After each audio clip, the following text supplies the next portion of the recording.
भारताचे 2 राष्ट्रीय सण देशात सर्वत्र मोठ्या उत्साहात साजरे केले जातात. स्वातंत्र्य दिन आणि प्रजासत्ताक दिन. देशात सर्वत्र अभिमानाने या दिवशी तिरंगा फडकवला जातो. परंतु या तिरंगाविषयी आपल्याला हे माहीत आहे का? आपला हा तिरंगा झेंडा कोठे बरं बनवला जातो?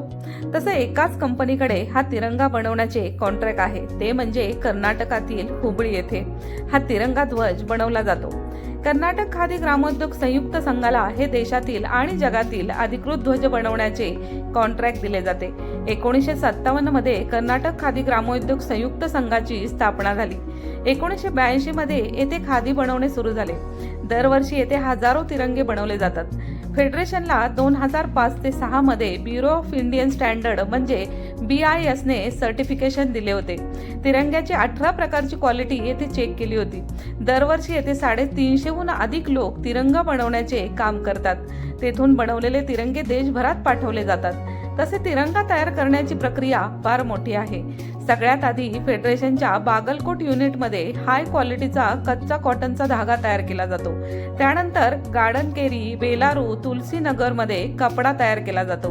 त्यानंतर तयार झालेला कपडा हुबळी युनिटमध्ये डाय आणि इतर प्रक्रियेसाठी पाठवला जातो. तिरंगा बनवण्यासाठी फक्त कॉटन आणि खादीचाच वापर केला जातो. क्वालिटी चेक करून मगच तिरंगा बाहेर पाठवला जातो. तिरंगा तयार करताना KVIC द्वारे दिलेल्या रंगाचा यामध्ये वापर केला जातो.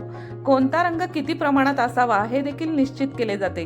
तिरंगा ध्वजावरील अशोक चक्राचा आकार देखील नियमानुसारच ठरलेला असतो.